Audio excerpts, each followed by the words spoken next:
Olá pessoal, fazendo aqui mais um vídeo. Tá um barulho aí fora, o pessoal na campanha aí das eleições, né? Mas vou tentar aqui explicar um pouquinho para vocês sobre alimentação.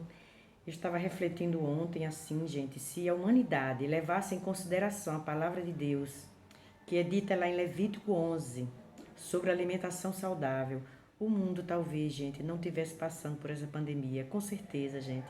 Porque Deus quer o melhor, né, gente, pra gente. Se ele orientou aquele povo israelita no deserto, se deu certo, por que a gente não vai adotar, gente, isso? Eu estava refletindo hoje sobre alimentação. Então, gente, em Gênesis, desde Noé, desde o princípio, né, como lá em Gênesis capítulo 1, versículo 29, Deus já fala da alimentação de ervas, de animais para nosso mantimento. Em seguida, né, no capítulo 7, mais adiante, Deus fala para Noé, orientando no capítulo 7, que ele deveria pegar, né? Entra na arca, você e toda a sua família, porque você é o único justo que encontrei nessa geração. Leve com você 7 casais de cada espécie de animal puro, macho e fêmea, e um casal de cada espécie de animal impuro, macho e fêmea. E no capítulo 8, quando terminou o dilúvio, lá no capítulo 20, Deus diz assim: Depois Noé construiu um altar dedicado ao Senhor e, tomando alguns animais e aves puros, ofereceu-os como holocausto, queimando-os sobre o altar. Então, gente, naquele tempo, Deus já orientava o do animal puro e o animal impuro. Aí, quando vem do tempo que o povo hebreu saiu do Egito, atravessando o deserto rumo à terra prometida, Deus deu toda a instrução, né, de fazer o tabernáculo, da arca da aliança, a nuvem, né, que seguia o povo, e da alimentação, dos códigos da lei, de como deveria fazer, dos mandamentos de Moisés. Em Levítico 11 está escrito todos os animais que são puros e os que são impuros. E Deuteronômio 14 também, Deus está repetindo ali, né, que é a repetição das leis, dizendo o que é puro e o que é impuro. Aí a gente poderia perguntar, mas por que então Deus criou o puro e o impuro? Gente, cada um tem uma função. O camarão, por exemplo, o camarão, de acordo com a lei de Deus aqui, na instrução para o povo se alimentar, não é um animal impuro.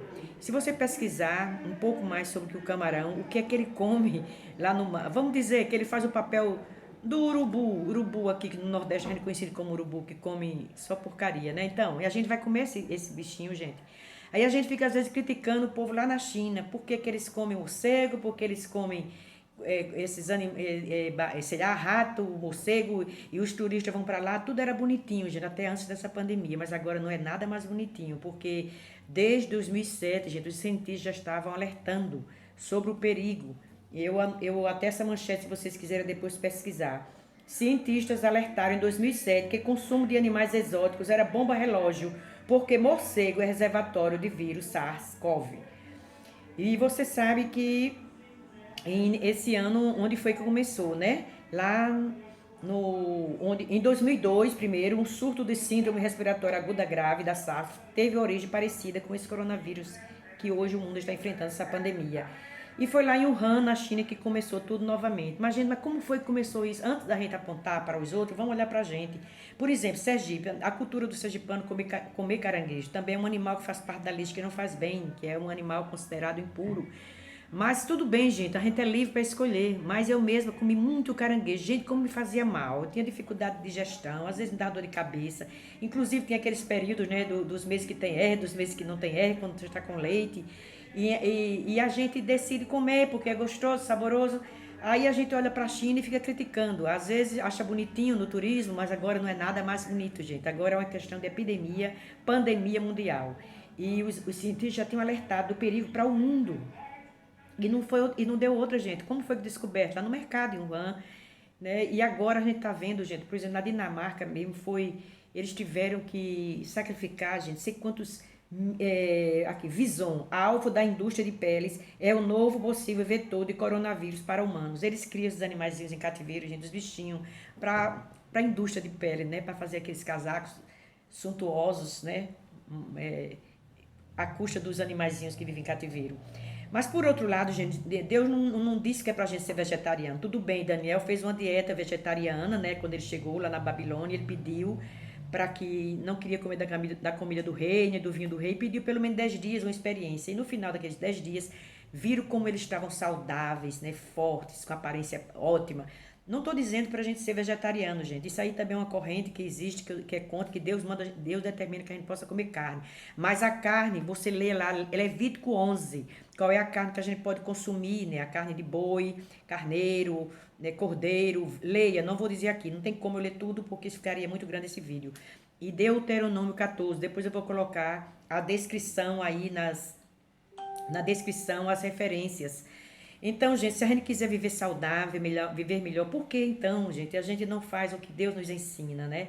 Se o mundo, eu entendo, gente, um pouco da China, porque foi no governo comunista, né, de Mao Tse Tung, que teve que em virtude da fome, mais de 45 milhões de pessoas morreram na China, gente. Aí, então, naquele tempo da fome, porque eles tinham as comunas que produziam os grãos, mas eram obrigados a entregar ao Estado, né? Então, o comunismo não funcionou, gente. Muitos morreram de fome. Então, naquele tempo, para não morrer de fome, existia o canibalismo e também começaram a comer animais silvestres.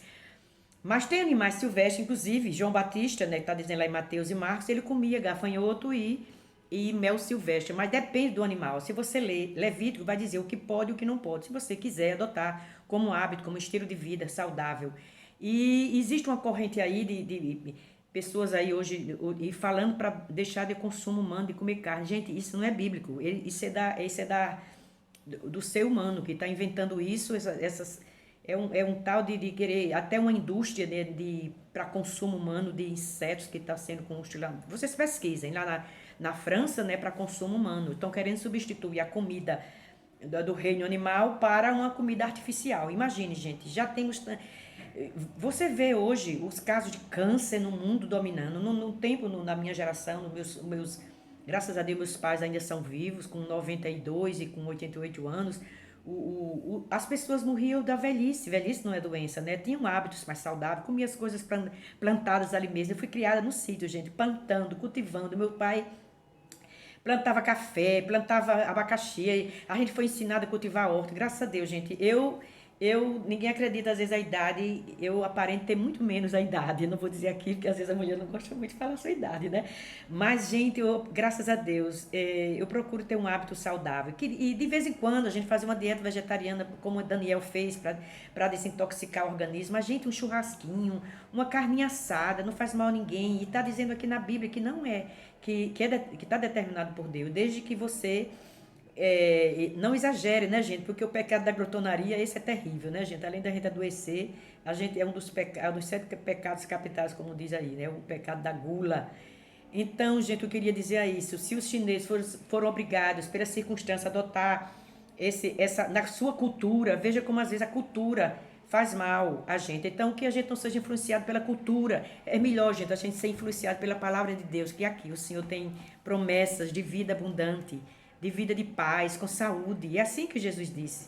Então, aí às vezes também a pessoa diz, mas como é aquela visão de Pedro, né, que está em Atos, no capítulo 10, e aquela visão de Pedro, que Deus disse para ele pegar, matar e comer, que ele estava com fome. Mas se você ler todo o contexto do capítulo 10, lá do livro de Atos, você vai ver que a resposta está exatamente em... Um momentinho aí, gente, eu vou procurar aqui. Então Pedro relutou, porque ele não queria quebrar a lei, né, gente? Depois de 3 vezes o anjo falando com ele não queria quebrar a lei, ele era judeu, ele sabia a distinção entre que era animal puro e animal impuro. Então ele disse, mas depois da 3ª vez ele entendeu. Conversando com ele, Pedro entrou e encontrou ali reunidas muitas pessoas e lhes disse, vocês sabem muito bem que é contra a nossa lei um judeu associar-se a um gentio ou mesmo visitá-lo. Mas Deus me mostrou que eu não deveria chamar impuro ou imundo a homem nenhum. Então ali Deus não estava se referindo ao alimento. Deus não ia dizer para ele, que era judeu, quebrar a lei de Moisés, porque eles cumpriam a lei. Mas sim, porque Deus, Cornélio era um gentio, e Deus estava ali, Jesus quer que todos venham ser salvos, não só os israelitas, o povo judeu, e sim os gentios, todos nós, né? Todo o povo que foi espalhado pelo mundo para fazer parte desse reino. E Deus não faz acepção de pessoa, desde que a gente creia. É isso, a gente apenas uma palavrinha aqui hoje para refletir sobre isso. Beijão no coração de todos e obrigada por tudo.